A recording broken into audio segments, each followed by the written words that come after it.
In this lesson, we'll discuss about GraphQL. So what basically the GraphQL is? Well, it's a query language which we can use to build and query the APIs. It was first invented by Facebook in year 2012.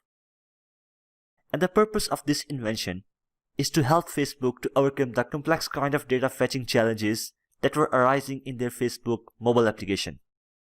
And after the implementation of GraphQL in Facebook mobile application, they open sourced this project in year 2015. Today, more than 1,000 companies are using GraphQL, including Facebook, Twitter, Pinterest, Instagram, Shopify, PayPal, Starbucks, and many others. It's gaining so much popularity because of its benefits and ease of use. The cool thing about GraphQL is that it's not language dependent. We can use GraphQL in any language which supports JSON like C#, Java, Python, Node.js, React, and many others. So that's it from this video. I'll see you in the next one.